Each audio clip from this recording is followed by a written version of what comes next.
Hello everyone, welcome to Doubtnut. बेटा ये है आपका lecture number 1 English speaking course का। तो ये कोर्स आपके लिए शुरू हुआ है आज से और आज है आपका लेक्चर नंबर 1। तो चलिए इस कोर्स में शुरू करने से पहले कुछ बेसिक्स हम सीख लेते हैं इंग्लिश भाषा में। तो सबसे पहले आज हमने इस टॉपिक को डिवाइड किया है 2 लेक्चर्स में। तो पहला है ग्रीटिंग और दूसरा है मैनर्स। ग्रीटिंग्स का मतलब होता है अभिवादन और अभिवादन कैसे करना है उसको आज हम सीखेंगे। पहले अब हम देख लेते हैं आज का इंडेक्स। तो इंडेक्स में सबसे पहले मेनली आपको पढ़ाया जाएगा ग्रीटिंग्स के बारे में, साथ ही साथ बेसिक इंग्लिश के बारे में और लास्ट में हम इंट्रोडक्शन प्लस वोकैबुलरी करके इस लेक्चर को वाइंड अप कर देंगे। क्लियर? तो चलिए आज के लेक्चर को हम शुरू करते हैं। अब किसी भी भाषा को समझने से पहले उसकी वर्णमाला आपको पता होना चाहिए। क्या मतलब हुआ कि कोई भी भाषा आप कर रहे हो, कोई भी भाषा चाहे अंग्रेजी हो चाहे हिंदी हो, उसकी वर्णमाला आपको आनी चाहिए।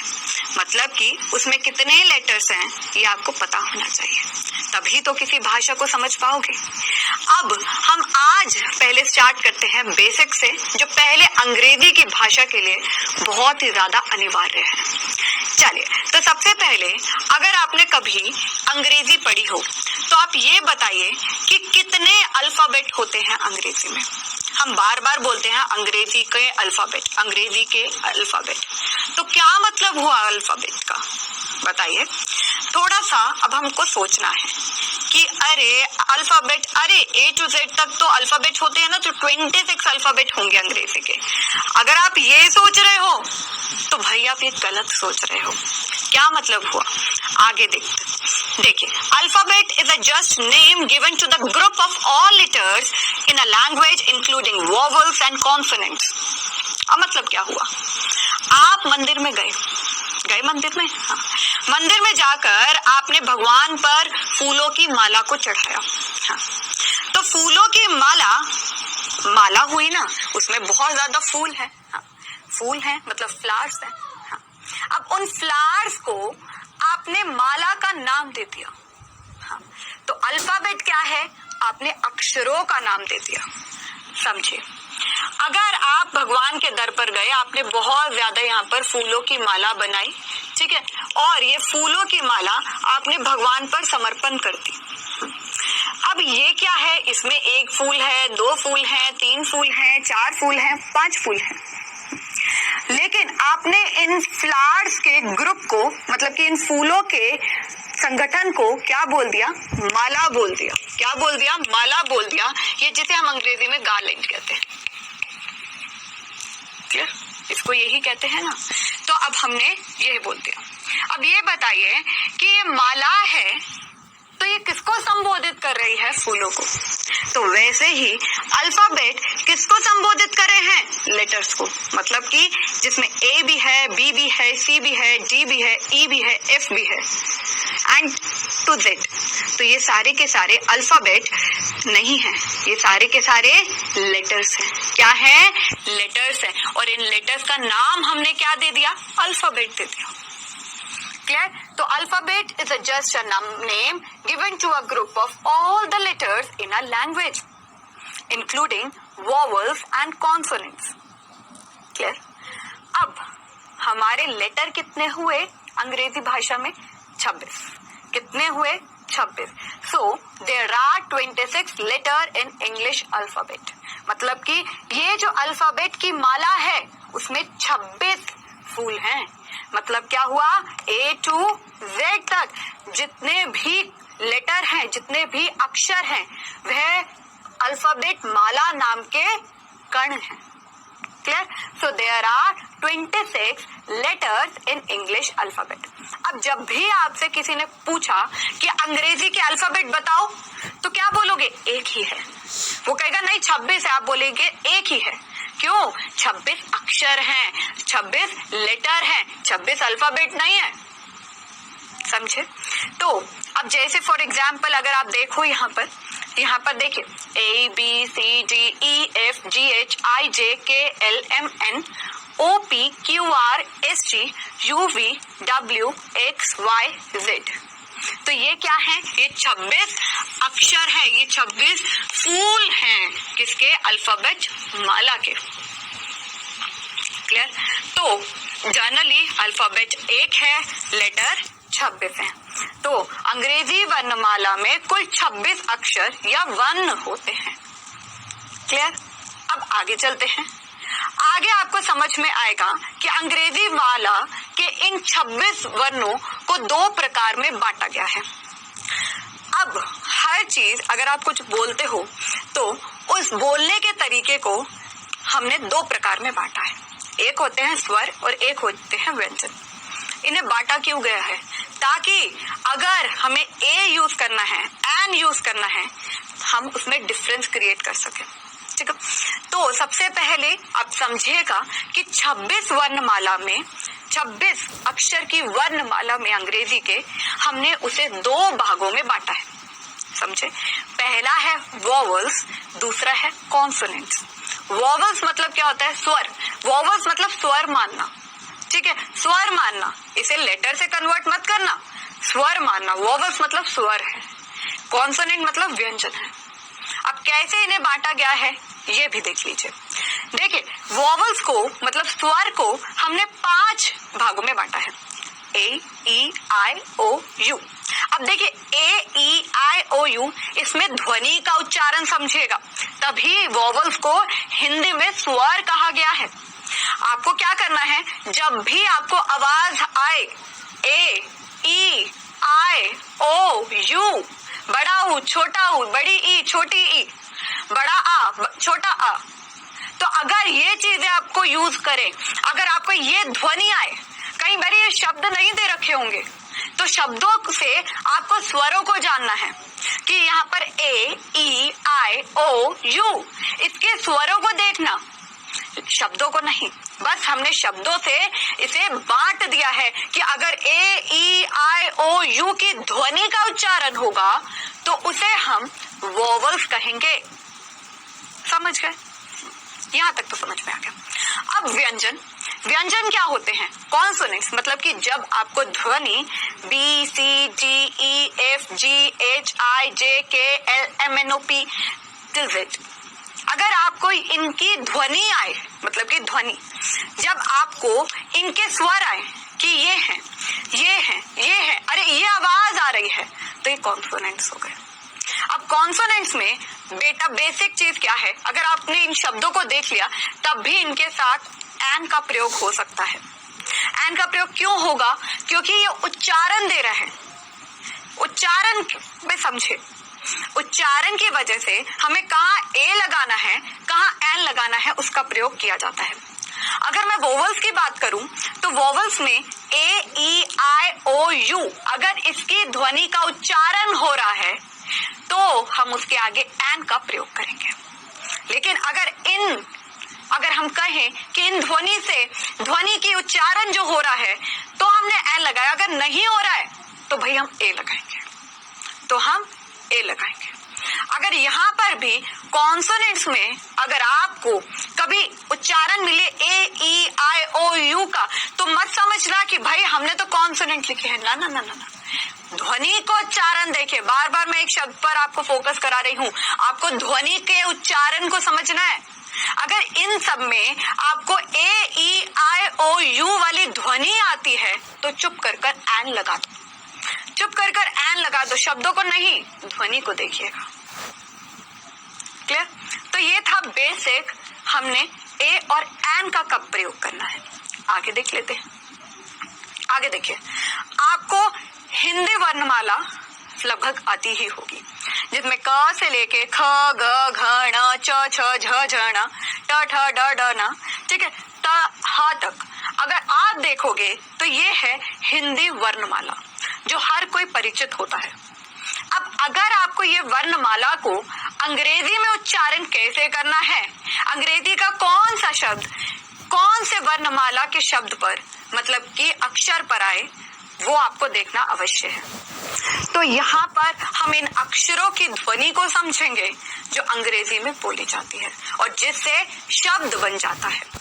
ठीक है, तो क, ख, ग, घ, ण ये क्या है? ये हमारे अक्षर हैं। क्या है?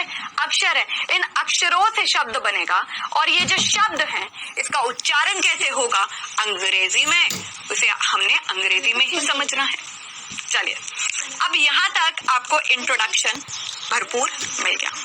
ठीक है, भरपूर इंट्रोडक्शन मिल गया कि अंग्रेजी वर्णमाला में इन 26 वर्णों को 2 प्रकार से लिखा भी जाता है। पहले हमने क्या देखा था?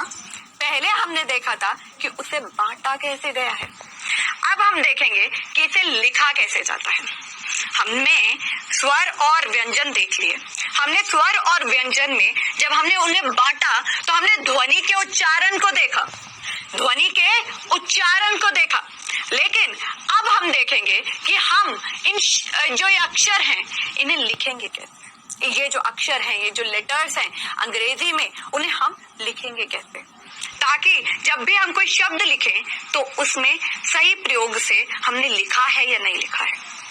ठीक है, तो देखिए, अंग्रेजी वर्णमाला के इन 26 वर्णों को 2 प्रकार से लिखा जाता है।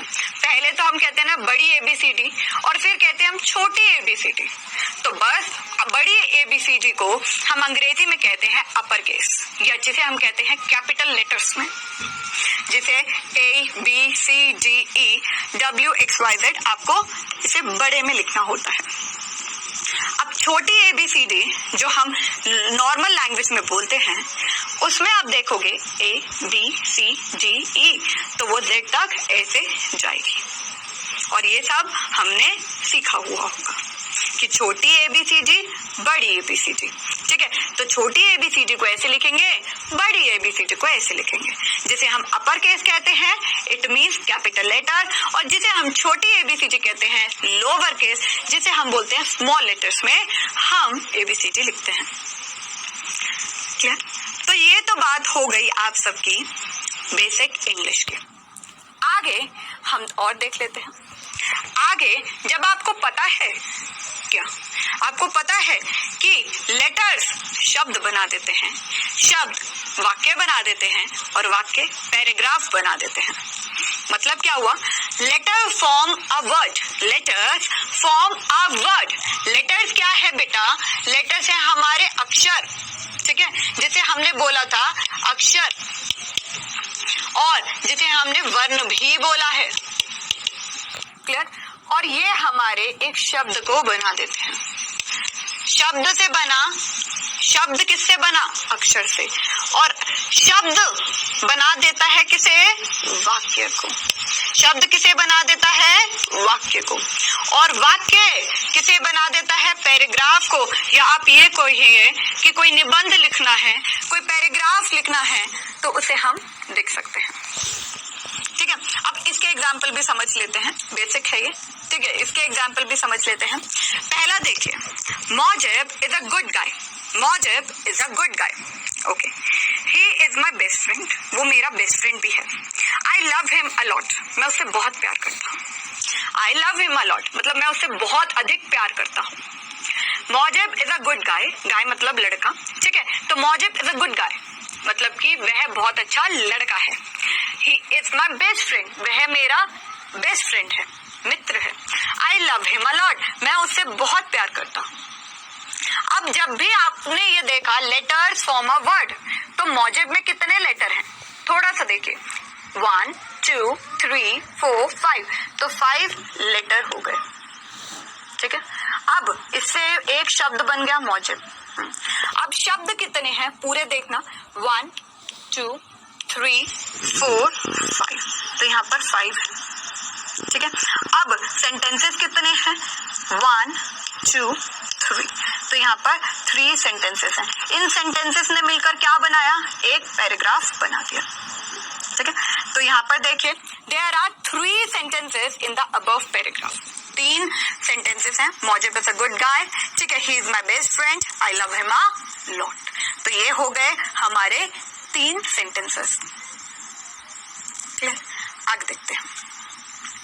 अब इसको डिटेल में देखिए, 15 शब्द हैं इसमें और 43 लेटर्स हैं। कैसे हुआ देखिए, पहली बात समझिए, शब्द कैसे बना बेटा? पहला, दूसरा, तीसरा, चौथा, पांचवा, छठा, सातवां, आठवां, नौवां, 10वां, 11, 12, 13, 14 एंड 15।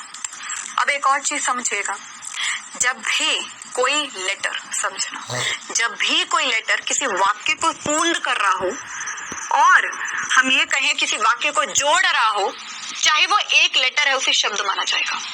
अब देखिए, आपने कहा कि ए, आपने कहा आई, बट आप देखिए पूरे वाक्य को बना रहा है, ये वाक्य में एक शब्द की भूमिका निभा रहा है, तो इसी वजह से हम इसको लेटर की जगह शब्द मानेंगे। ठीक है, अब इसमें 43 लेटर्स कैसे हैं देखिए, अगर आप इसे गिने 1 2 3 4 5 6 7 8 9 10 11 12 13 14 15 16 17 18 19 20 21, तो कुल मिलाकर इसमें 43 लेटर्स आपको मिल गए। समझे? तो यहां तक हमें क्लियर हो गया। अब एक चीज और समझेगा, देखिए लेटर्स क्या है, ए बी सी, वर्ड क्या है, इन द एच। अंतर देखिएगा, लेटर क्या है, ए बी सी, मतलब लेटर से एक शब्द बना है ना। अब इन किससे बना है, आई और एन से। दा किससे बना है, टी एच और ई से। एच किससे बना है, आई और टी से। तो यहाँ पर ये क्या है, ये लेटर है और ये वर्ड को फॉर्म कर रहे हैं। तो यहाँ पर कितने लेटर्स हुए, 1 2 3 4 5 6 7, तो यहाँ पर 7 लेटर्स हुए। अब वर्ड कितने हैं, 1 2 3, तो कितने कुल मिलाकर वर्ड्स हुए, यहाँ पर 3 वर्ड्स हमने देख लिए। हमारे को शब्द और वर्ण में पता चल गया, हमें लेटर और अल्फाबेट में डिफरेंस पता चल गया। तो ये पहली सीढ़ी हम कह सकते हैं कि हमने पार कर ली है, किसकी, अंग्रेजी भाषा को समझने की। तो ये बिल्कुल पहली सीढ़ी है, ठीक है, जिससे हम अंग्रेजी भाषा के संपूर्ण समझेंगे। अब आगे हम देख लेते हैं ग्रीटिंग्स के बारे में, जो आज का हमारा मेन टॉपिक है। ग्रीटिंग्स का मतलब क्या होता है, अभिवादन करना। मतलब अगर आप क्लास में आए हो तो आप अपने टीचर को देख के क्या बोलोगे, समय के अनुसार आप good morning, good afternoon, good evening का प्रयोग करोगे। अगर आप क्लास में आते हो और आपसे टीचर पूछती है क्या समय है ये आने का, क्या समय है ये आने का, बताओ समय कितना हुआ है घड़ी में, इतनी लेट आ रहे हो, तो आपने समय देखकर अपनी टीचर को बताना है कि हाँ मैं लेट हूँ, तो लेट का समय भी तो बताओगे। तो ये समय हो गया कि आपको समय पढ़ना भी आना चाहिए। ठीक है, तो अंग्रेजी में समय को कैसे बताएंगे, अंग्रेजी में हम किसी का अभिवादन कैसे करेंगे, इन चीजों को आज के लेक्चर में हम कवर अप करेंगे। तो अभिवादन का मतलब सुनिए, choosing words while greeting someone depends on the age, relation and position of a person whom you need to greet at a time. Greet मतलब अभिवादन करना। अब देखिए, अगर आपके घर में सोचिए थोड़ा, अगर आपके घर में आपकी बड़ी बहन आई है, आपकी बड़ी बहन आई है और उसकी सास भी आई है। अब जब उनकी सास को आप देखोगे तो क्या बोलोगे, नमस्ते आंटी जी। लेकिन अपनी बहन को देखोगे तो क्या बोलोगे, गले मिलोगे सीधा जाके। तो अभिवादन, किसी को ग्रीट करना, किसी को स्वागत करना और बोलना, ये डिपेंड करता है कि आपका रिश्ता कैसा है। अगर सपोज मानिए आपकी बहन की जगह किसी और की बहन आए तो आप क्या बोलोगे, हाय, और अपनी बहन को सीधा गले लगा लोगे, अरे इतने दिनों बाद आई हो। तो ये हमारा डिपेंड कर गया ना कि रिश्ता क्या है, उम्र क्या है। तो ये रिश्ता और उम्र हमारे को तरीका बताते हैं कि हमें ग्रीट कैसे करना है। और सपोज आपकी कोई टीचर आ जाए तो आप क्या कहोगे टीचर को, good morning, good afternoon, good evening, ये समय के अनुसार होगा। यही बोलोगे अपनी टीचर को अंग्रेजी में, हाँ, या हिंदी में प्रयोग करोगे तो कहोगे नमस्ते मैम, यही होगा। हाँ। तो आज हम शब्दों को चुनना, चूजिंग मतलब चुनना सीखेंगे। While greeting someone depends on the age, वो उम्र पर निर्भर है, रिश्ते पर निर्भर है, और position of a person. Position मतलब कि उसका क्या पोजीशन है आपकी जिंदगी में। जैसे कि आपसे कोई, हम ये कहें कि आपसे कोई बड़ा ही पोजीशन पर है। फॉर एग्जाम्पल, अगर आप किसी काम में करते हो, मतलब कि ऑफिस में हो, आप हो और आपका कोई सीनियर है, आप हो और आपका कोई सीनियर है, तो आपका सीनियर अगर पुरुष है तो मेल कहोगे, आपका सीनियर, आपका जो उच्च अधिकारी है वह पुरुष की जगह महिला है तो उसे फीमेल बोलोगे और कहोगे कि ये मैम है। तो ये पोजीशन पर भी डिपेंड करता है कि आप किस गठन में बैठे हो। Clear? Of the person whom you need to greet at a time, आपको उस समय में कैसे उसे ग्रीट करना है। क्लियर हुआ? अब देखिए, किसी के लिए हम हाथ मिलाएं, किसी से हम गले मिलाएं, किसी से हम हाथ मिलाएं, किसी से हम गले मिलाएं, और किसी से हम नमस्ते करें और किसी को हम दूर से खड़े हुए। यही तो रिश्ता है ना। किसी से हम हाथ मिलाएं, किसी को हम गले मिलाएं, किसी से हम दूर से नमस्ते कर दें और किसी के हम पांव छुएं। ये होता है ग्रीटिंग करना, ये होता है अभिवादन करना। अब इन अभिवादन को हम कैसे बोलेंगे अंग्रेजी में, ये हम समझते हैं। ठीक है, तो चलिए अब सबसे पहले यहाँ पर देखें, आप गुड मॉर्निंग कब कहोगे? अगर कोई आया तो बोलोगे गुड मॉर्निंग, अगर सुबह का वक्त है। ठीक है, तो अब ये चीज समझना अवश्य है आपका, तो ध्यान से सुनना। गुड मॉर्निंग कब बोलोगे? अगर सुबह का वक्त है। ठीक है, और आने पर गुड मॉर्निंग, जाने पर bye, take care, have a nice day. ठीक है, गुड मॉर्निंग मतलब आने पर। ठीक है, bye, take care, see you, have a nice day जाने पर, अगर सुबह का वक्त है। आगे देखिए, दोपहर का वक्त आया, दोपहर का वक्त आया तो क्या बोलोगे? दोपहर का वक्त आया तो क्या बोलोगे? आने पर गुड आफ्टरनून। ठीक है, आने पर गुड आफ्टरनून, जाने पर bye, take care, see you, have a nice day.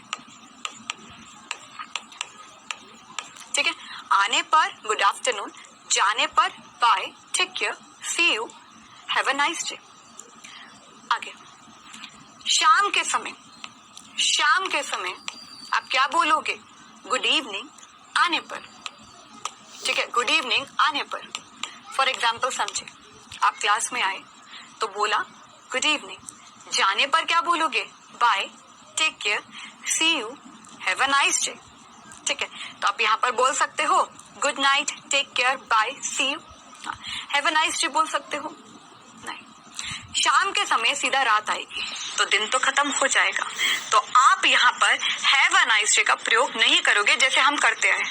ठीक है, आफ्टरनून के बाद भी दिन है लेकिन शाम के बाद तो रात है, तो जाने वक्त गुड नाइट बोलना है, आने पर गुड इवनिंग बोलना है। मैम रात का समय हो, यहाँ पर तो ना बहुत ही दिक्कत हो जाती है।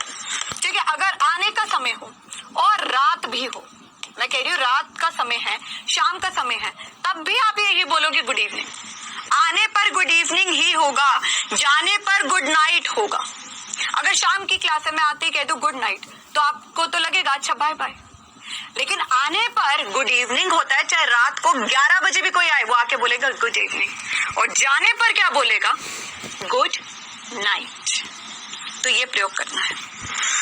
अब सुबह कब है, रात कब है और दोपहर कब है, इन सब का समय हमें पता होना चाहिए कि भाई हमें इस समय से गुड मॉर्निंग कहना है, इस समय से गुड आफ्टरनून कहना है, इस समय से गुड इवनिंग कहना है। अब समय बहुत निश्चित रूप से आना चाहिए। यहाँ पर बहुत इंपॉर्टेंट है कि समय की आपको नॉलेज होनी चाहिए, समय का ज्ञान आपको होना चाहिए संपूर्ण तरीके से।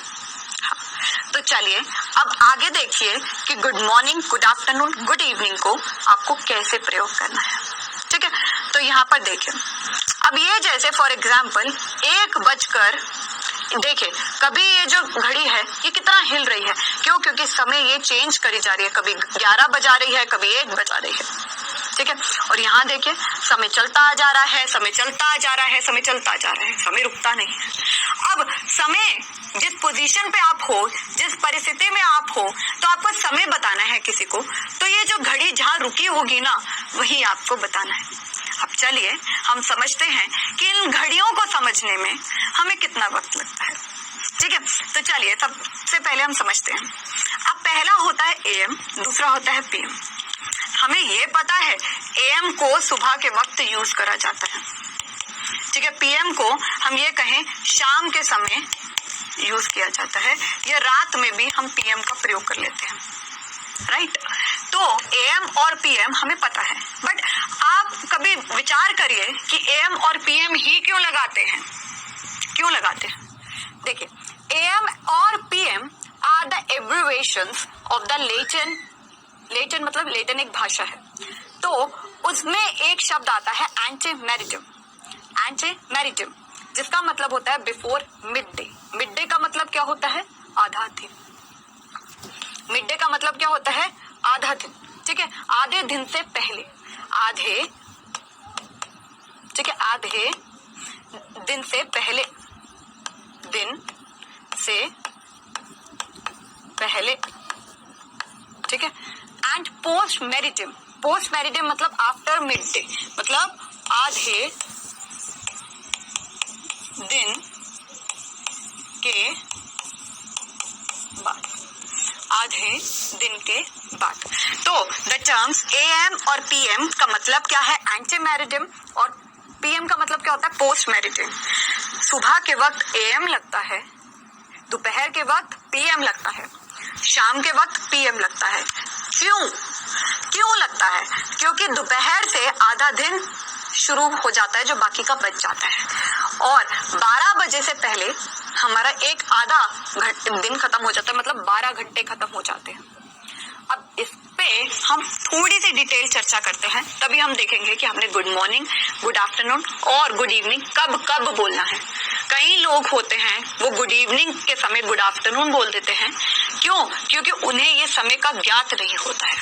तो समय का ज्ञात आज ही जान लीजिए कि कभी आपको जिंदगी में गुड मॉर्निंग, गुड आफ्टरनून और गुड इवनिंग इन 3 शब्दों में कभी भी आपको दिक्कत ना आए, ठीक है। तो चलिए आप समझिए, आपके आगे एक घड़ी है, आपके आगे एक घड़ी है, घड़ी में आपको दिख रहा है 1 2 3 4 5 6 7 8 9 10। हमारे अगर आप देखो कैलेंडर में नया दिन कब शुरू होता है, समझे, अगर आप कहो नया दिन कब शुरू होता है, ठीक है, नया दिन कब शुरू होता है? 12 बजे से। 12 बजे से नया दिन शुरू हो जाता है। अब यहाँ पर आपकी देखिए, ये रात का समय है, ये रात का समय है 12 बजे रात के, ठीक है। अब आपकी जो सुई है, मतलब नीडल, ठीक है, सुई है वो इधर से ऐसे ऐसे घूमकर चली रात से। अब यहाँ पर सुबह आ गई, यहाँ से अब सुबह आ गई, घड़ी पूरी घूमी और रात से अब सुबह आ गई। 12 घंटे बीत गए, आधा दिन बीत गया। हाँ, तो 12 बजे तक हमारा क्या यूज होगा? आधा दिन बीत गया ना। आप देखो, एक दिन में 24 घंटे होते हैं, एक दिन में हम 24 घंटे मानते हैं। अब 12 बजे से हमारा नया दिन शुरू होता है। अब 12 बजे से घड़ी पूरी 12 घंटे तक बीती। हाँ, तो हम ये कहेंगे, अगर हम सुबह के 12 बजे देखें, सुबह के 12 बजे, तो हमारा आधा दिन समाप्त है, आधा दिन खत्म, आधा दिन खत्म हो गया, ठीक है, आधा दिन खत्म हो गया। तो हम 12 बजे एएम बोलेंगे या पीएम बोलेंगे? एएम और पीएम। अगर मैं प्रश्न पूछूं कि एग्जैक्ट घड़ी में 12 बज गई, अब आपसे किसी ने समय पूछा कि कितने बजे है, आप कहोगे 12 PM है, 12 PM। हाँ, क्यों? अगर आपसे बोल दिया कि कितने बजे है, आपने कहा 12 सुबह के, मतलब कि 12 AM, वो कहेगा रात के होते हैं 12 AM। अब समझिए इस बात को, घड़ी यहाँ तक पहुंची, 12 घंटे हो गए, तो यहाँ पर 12 से शुरू हुआ था ना, अब 12 से ही अगला दिन शुरू होगा। तो जब भी आपको 11:59 हो, मतलब कि 11:59 हो, तब तक आप अगर सुबह के हैं, अगर ये सुबह के हैं, तो आप क्या बोलोगे? 11:59 AM। क्या बोलोगे? 11:59 AM। अगर मैं कहूं कि ये 12 हैं, ठीक है, 12 बजे हैं, ये सुबह के मतलब कि दिन के, यहाँ पर बेटर है आप लिखो दिन के, ठीक है। तो आप दिन के 12 बजे क्या बोलोगे? 12 PM, 12 PM। तो आप ऐसे बोलोगे, समझ गए। अब अगर मैं और एग्जाम्पल उदाहरणों से आपको कुछ समझाऊं कि अगर सुबह के अगर 10 बजे हैं, तो आप क्या बोलोगे बेटा? सुबह के 10 बजे हैं, आधा दिन कंप्लीट हुआ नहीं, अभी तो 12 घंटे हुए ही नहीं। तो सुबह के यहाँ मतलब कि ये पहला जो होता है उसे हम AM कहते हैं, तो ये AM ही चल रहा है, ठीक है। तो आप क्या बोलोगे? 10 AM, ओके। अगर मैं कहूं कि दिन के 3 बजे हैं, दिन के 3 बजे, तो दिन के 3 बजे क्या बोलोगे? दिन के 3 बजे क्या बोलोगे? सोचो, यहाँ तक 12 घंटे खत्म हुए, पहला 12 घंटे का जो होता है वो AM होता है और दूसरा 12 घंटे का जो होता है वो PM होता है, क्योंकि आधा दिन बीत गया ना। यहाँ पर हमारा दिन ही 12 बजे शुरू हुआ है, आधा दिन बीत गया। तो यहाँ पर 12 घंटे PM कैसे हुआ कि जब आधा घंटा बीत गया, आधा घंटा बीत गया, ठीक है। यहाँ पर आधा दिन लिख लीजिए, देखिए यहाँ पर ये लिख लीजिए आधा दिन, तो ज्यादा बेटर है, ठीक है। आधा दिन बीत गया, ठीक है। अब आधा दिन बीत गया, इट मीन्स कि 12 बजे के बाद सुई आ रही है, तो आप क्या बोलोगे? यहाँ पर बोलोगे 3 PM। तो ये कॉन्सेप्ट आपको समझ में आया कि 3 PM हम कब लिखेंगे, 3 AM कब लिखेंगे। अब आप सोचिए, ये दिन के थे। अगर मैं यहाँ पर आपको एक एग्जांपल दूं, रात के 3 बजे थे, रात के 3 बजे हैं, तो अभी आधा दिन कंप्लीट हुआ है? आधा दिन कंप्लीट हुआ है? नहीं, ये तो अभी पहले में ही चल रहा है। तो रात के 3 बजे आप 3 AM से बोलोगे, आप 3 AM से बोलोगे। तो समय जब भी कोई पूछे AM और PM कब प्रयोग करना है, आपको यहाँ पर समझ में आ गया। अब हम आगे चलते हैं। देखिए, जब भी आपसे कोई पूछे कि समय क्या है, आप बोलते हो 8:20। फॉर एग्जाम्पल मैं आपको कह रही हूँ, आपसे किसी ने पूछा समय क्या हुआ है, आप हिंदी में बोलते हो 8:20। जब बजकर शब्द आए तो आपको क्या प्रयोग करना है, ये सीखिए पहले। अब आपसे किसी ने पूछा कितना समय हुआ है, आपने बोला 10 बजने में 5 मिनट। 10 बजने में 5 मिनट मतलब 10 बजने में सिर्फ 5 मिनट रहते हैं। और पहले वाले में क्या बोला आपने? 8:20 मतलब 8:20 मतलब 20 मिनट हो गए हैं और यहाँ पर अभी 5 मिनट रहते हैं। तो जब भी आप बजकर प्रयोग करोगे तो आप यूज करोगे पास्ट का। क्यों? 8:20 जो बीत गया सो बीत गया, जो बीत गया सो बीत गया ना, तो पास्ट का प्रयोग कर लिया। अब यहाँ पर 5 मिनट आने वाले हैं, तो आने वाले में टू का प्रयोग करोगे। किसका यूज करोगे? टू का प्रयोग करोगे। तो जो बीत गया वो भूत है, तो भूत को तो वैसे ही पास्ट कहते हैं और जो आने वाला है उसको टू कहते हैं। तो चलिए इसके थोड़े से उदाहरण को आप समझ के और इसकी वजह से आप समय सही बोलोगे अगर किसी ने आपसे पूछा तो। ठीक है, तो देखिए अगर 8 बजने में 20 मिनट है तो 8 बजने में 20 मिनट है, 8 बजने में 20 मिनट है, बजने में। ठीक है, यहाँ पर बजने में, देखिए यहाँ पर आपने सीखा कि बजने में तो टू का यूज करना है, बजकर तो आप किसका यूज करोगे? पास्ट का यूज करोगे। तो पहले ये वाली एक्सरसाइज करें। 11 बजे हैं, इसमें कुछ नहीं बोला है, 11 बजे हैं। अगर आपको AM और PM नहीं बोलना है क्योंकि आपको पता है कि कितने बजे हैं, आपको दिन का पता है, आपसे किसी ने समय पूछा, जस्ट समय पूछा, ये नहीं पूछा दोपहर के या दिन के, आपसे किसी ने पूछा अभी कितने बजे, क्योंकि दोनों को ही पता है कि क्या चल रहा है, दिन है रात है। ठीक है, तो आप यहाँ पर बोलोगे 11 बजे मतलब 11 o'clock। यहाँ पर ओ का मतलब होता है ऑफ, 11 बजे हैं घड़ी के, ऑफ क्लॉक, मतलब कि इसे हम संबोधित कर देते हैं ओ और अपोस्ट्रोफी को, ये मार्क को लगा देते हैं हम, इसे अपोस्ट्रोफी कहते हैं, ठीक है। तो 11 ओ क्लॉक, ओ का मतलब क्या होता है ऑफ। 5 बजे हैं, 5 बजे हैं तो 5 ओ क्लॉक, ठीक है। यहाँ पर हमने क्या करा, अपोस्ट्रोफी लगाया, मतलब कि ऊपर हम कॉमा का प्रयोग करते हैं, ऐसे बिंदु और ऐसे, ठीक है, इसे कहते हैं हम अपोस्ट्रोफी, अगर हम किसी शब्द के ऊपर लिखते हैं तो। अब 7 बजे, 7 बजे हैं तो क्या बोलोगे, 7 ओ क्लॉक, 7 ओ क्लॉक। अब देखिए 11:20, बजकर मतलब कि 11:20 हो गए हैं, मतलब 20 मिनट तो बीत गए ना, तो आप यहाँ पर यूज करोगे पास्ट का। एक शब्द यहाँ लिखिए।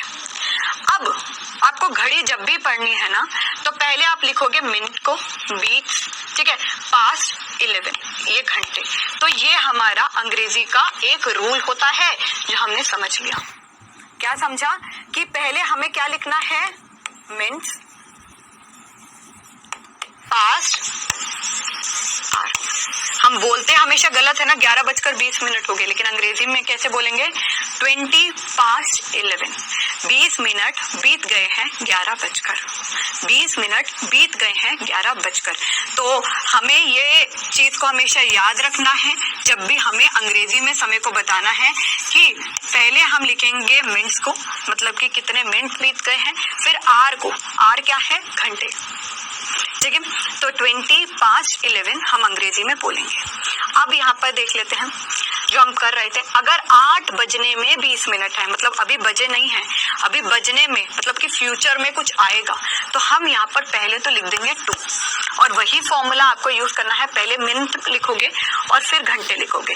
तो 22:8, तो यहाँ पर क्या होगा, फॉर्मूला मिनट्स 2 आर। क्लियर हो गया आपको यहाँ पर, ओके। 2 बजने में 12 मिनट है, बजने में, अभी बजे नहीं है, बजने में मतलब कि अभी 12 मिनट आएंगे, भूत में तो नहीं गए, तो क्या बोलोगे, तो 20, ठीक है, 12 2 2, तो ये फॉर्मूला हमारा यहाँ पर इन्वेंट हो गया, ठीक है। तो जब भी बजकर है, अगर कभी बजकर है तो क्या लिखोगे, मिनट्स, ठीक है, 5 आर। अब अगर बजने में है तो आप क्या लिखोगे, मिनट्स, पास्ट आर। यहां तक समझ में आ गया आपको, ठीक है। अब आगे देखिए, अगर 8:15 है, यानी 8:15 हुए हैं, तो कैसे लिखोगे, 8 बजकर है तो आप लिखोगे 15, ठीक है, 15 बजकर मतलब कि पास्ट यूज किया और आपने 8 लिख लिया, यही तो अभी सिखाया। अब एक बारी एक चीज को समझिएगा, अंग्रेजी में हम इसे इतनी अच्छी भाषा में कैसे बोल सकते हैं। आपके घंटे में 60 मिनट होते हैं, घंटे में कितने होते हैं, 60 मिनट होते हैं, 60 मिनट्स होते हैं, एक घंटे में 60 मिनट। आधे घंटे में क्या हुए, 30 मिनट। तो यहाँ 30 मिनट में हम इसे आधा बोल देते हैं, हाँ, तो इसे हम कहते हैं हाफ एंड हाफ, अंग्रेजी में कहते हैं हाफ। अब इनमें कितने होते हैं, 15 मिनट, 15 मिनट, यहाँ पर 15 मिनट और 15 मिनट।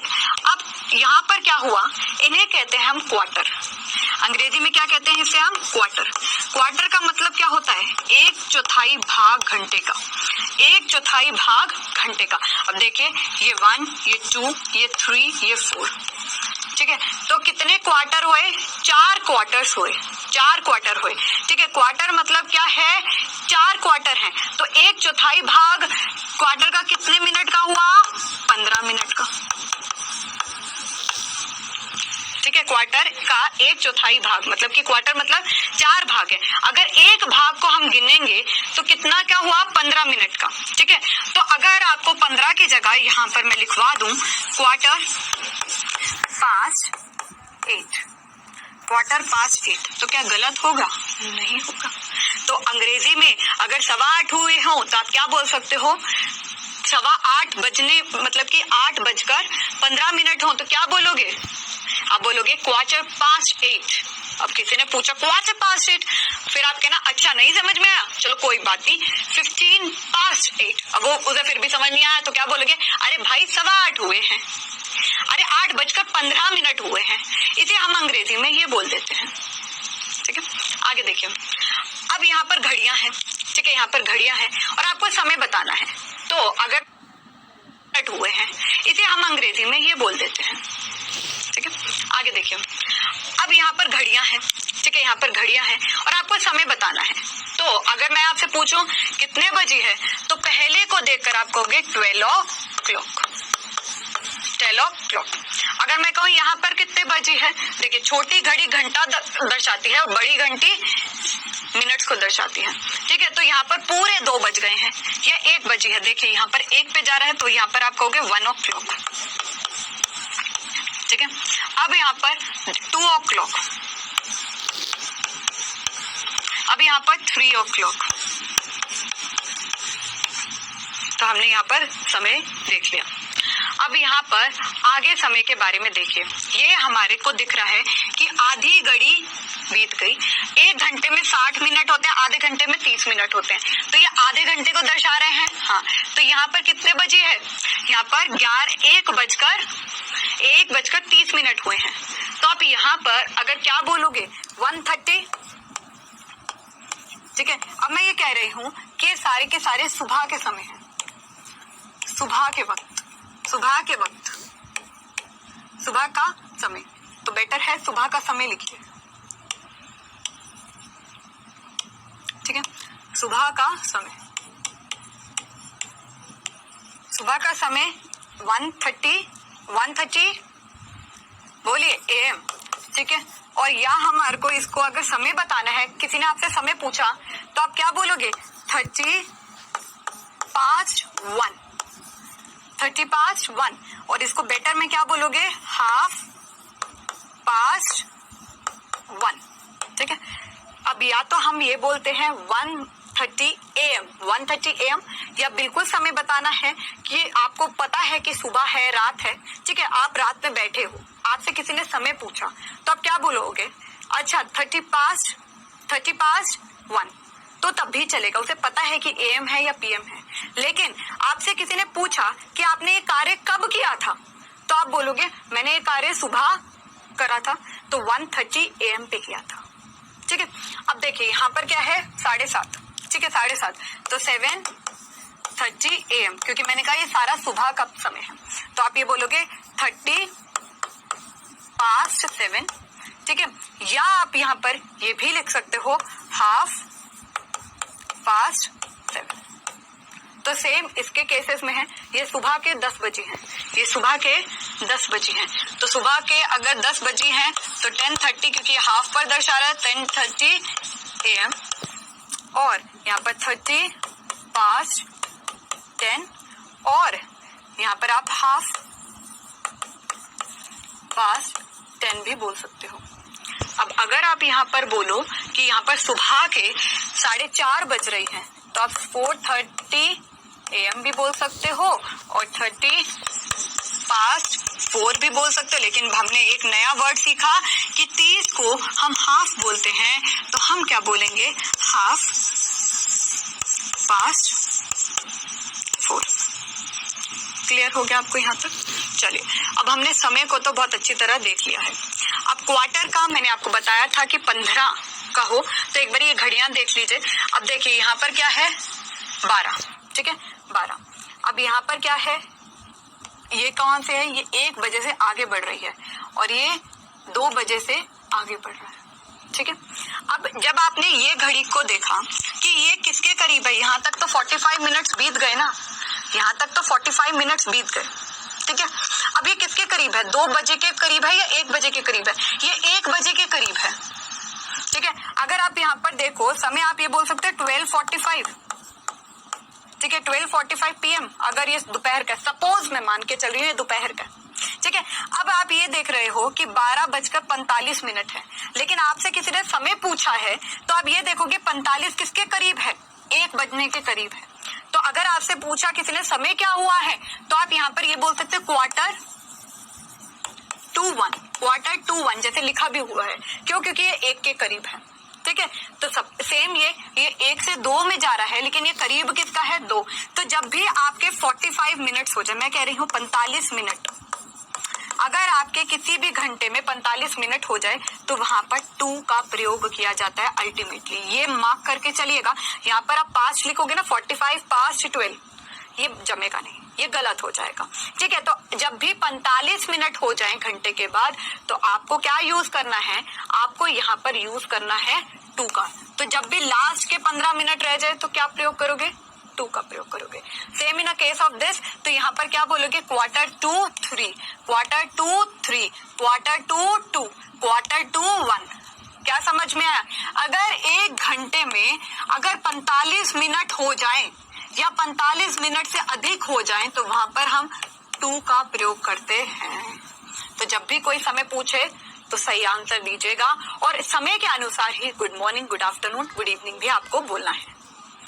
क्लियर? तो पहले हम क्विज खेल लेते हैं कि आपको कितना समझ में आया है। तो क्विज नंबर 1, क्वेश्चन नंबर 1 आपकी स्क्रीन पर। पहला प्रश्न देखिए, how many alphabets are there in English? 1.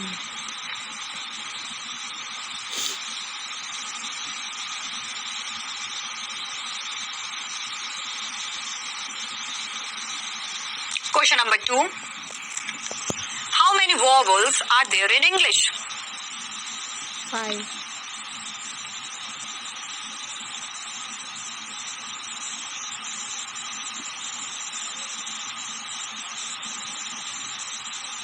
Question number 3, 3 बजने में 12 मिनट, तो इसे कैसे बोलोगे?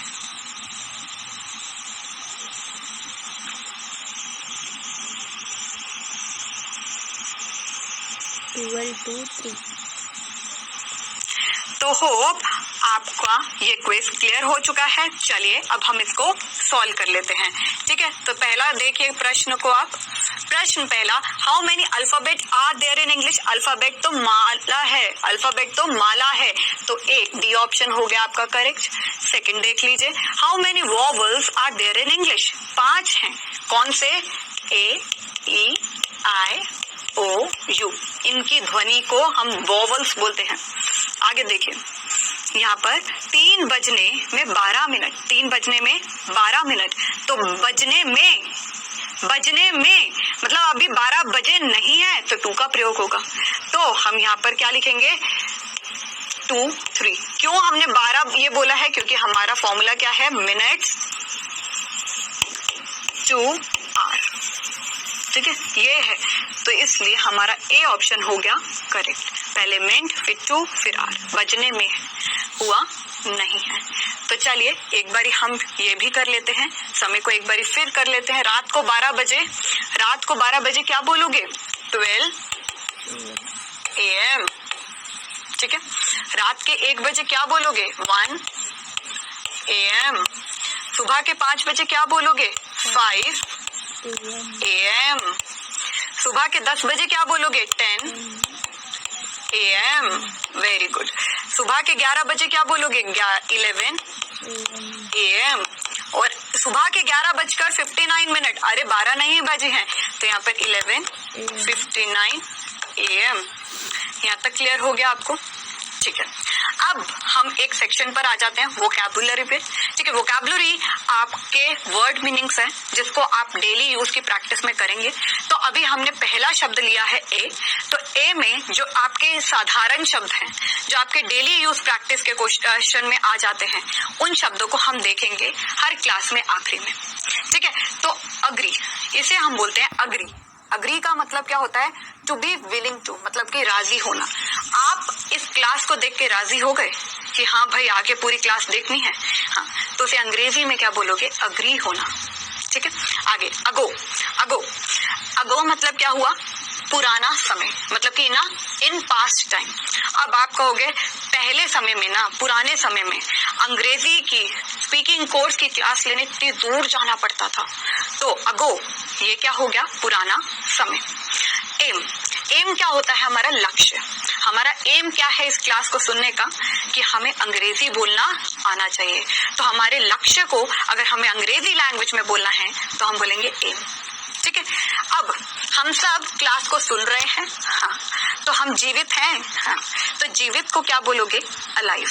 क्या बोलोगे, अलाइव, अलाइव, अलाइव। तो यहाँ पर लिविंग को क्या बोलते हैं, जीवित, ठीक है। अब आप सब एक ढंग से पढ़ते हैं, ठीक है, एक ढंग से हम इस क्लास को सुनते हैं। तो एक ढंग से मतलब आप और मैं बिल्कुल सेम है, हम सेम चीज को पढ़ रहे हैं, तो सेम को क्या हम बोलेंगे, अलाइक। अंग्रेजी में क्या बोलेंगे, अलाइक। अरे इसका पेन तो मेरे जैसा है, हमारे पास तो सेम सेम पेन है, हमारे पास तो एक जैसा पेन है, तो एक जैसा या एक ढंग से हम बोलते हैं अलाइक, ठीक है। तो जब भी आपको किसी को कहना हो कि अरे सेम सेम पेन है, तो आप बोलोगे अलाइक, हमारे पास जो पेन है वो अलाइक है। तो हमने एक नया शब्द सीख लिया। आगे, अलॉट। अलॉट मतलब बांटना। आपने अपने बर्थडे वाले दिन क्या करा, बांटा, ठीक है, आपने बांटा, क्या करा, किसी बच्चे को चॉकलेट्स दी, किसी बच्चे को टॉफी दी। तो लॉट का मतलब क्या होता है कि अलग अलग चीजें आपने अलग अलग इंसानों को दी हैं, ठीक है, तो अलॉट हो गया। आगे, अलाउ। अलाउ का मतलब क्या होता है, आज्ञा देना, अगर टू परमिट, अलाउ। अगर आपके पेरेंट्स ने आपको अलाउ किया तो आप घर से बाहर जा सकते हैं। अगर आपके सर ने आपको परमिशन दी तो उसे हम कहते हैं अलाउ कर दिया, तो आगे हम प्रोसीड कर सकते हैं। अब देखिए, अलर्ट, सावधान, वॉचफुल। प्लीज सावधान होकर पूरी क्लास को समझिए, प्लीज सावधान होकर पूरी क्लास को समझे। तो सावधान मतलब अलर्ट होकर पूरी क्लास को आपको समझना है। तो अलर्ट मतलब क्या हुआ, सावधान होकर। आफ्टर, आफ्टर मतलब पीछे। जैसे जैसे मैं आपको एक नए शब्द सिखा रही हूँ, आपको पीछे पीछे उसे बोलना है। तो पीछे क्या बोलोगे, क्या बोलोगे, आफ्टर। क्या बोलोगे, आफ्टर। आफ्टर मेरे बाद आपको क्या करना है, जो शब्द मैं बोल रही हूँ उसका उच्चारण करना है, तो आफ्टर। बाद में क्या बोलोगे, पीछे क्या बोलोगे, आफ्टर, ठीक है। अब बहाना करना, बहाना करना, ठीक है, टू प्रिटेंड, अफेक्ट। अफेक्ट मतलब क्या होता है कि बहाना करना, ठीक है, क्या होता है, अफेक्ट मतलब कि कुछ बहाना करना, या टू प्रिटेंड, दिखावा करना। अफेक्ट मतलब क्या होता है, बहाना करना या दिखावा करना। तो ये हमने 10 नए वोकैबुलरी शब्द सीखे। क्लियर हो गया आपको? तो आज हमने क्या क्या पढ़ा है, पहले ये देख लीजिए। आज हमने यहाँ पर पढ़ा है समय के बारे में, टाइम के बारे में। आज हमने 10 नए शब्द सीखे हैं। तो 10 हम ये, अब नए को क्या बोलते हैं अंग्रेजी में, न्यू। तो 10 न्यू वर्ड्स हमने सीखे, ठीक है। और हमने क्या देखा, मेनली हमें कब गुड आफ्टरनून बोलना है, कब हमने गुड आफ्टरनून बोलना है, कब हमने गुड मॉर्निंग बोलना है, कब हमने गुड इवनिंग बोलना है, ये सीखा, ठीक है। तो गुड इवनिंग हम कब बोलते हैं, गुड इवनिंग हम कब बोलते हैं, जब समय 5 बजे के बाद होता है। तो 5 बजे के बाद हम बोलते हैं गुड इवनिंग। गुड मॉर्निंग हम कब बोलते हैं, सुबह 11:59 तक। गुड आफ्टरनून हम कब बोलते हैं, 12 बजे से लेकर 5 बजे तक हम बोलते हैं गुड आफ्टरनून। 5 में क्या होगा, 4:49 तक हम बोलते हैं गुड आफ्टरनून, ठीक है। और 5 बजे के बाद मतलब कि बिल्कुल 5 बजे से हम बाकी के अन्य समय में क्या बोलते हैं, गुड इवनिंग। जाते टाइम हम क्या बोलते हैं, गुड नाइट।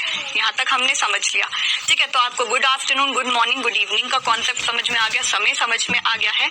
तो आपका होमवर्क क्या है, आपके पास इतनी सारी घड़ियां हैं, उनको आप समझिए कि अगर सुबह है तो क्या लिखोगे, शाम है तो क्या लिखोगे। तो इसके आंसर्स आपको वैसे ही लिखने हैं।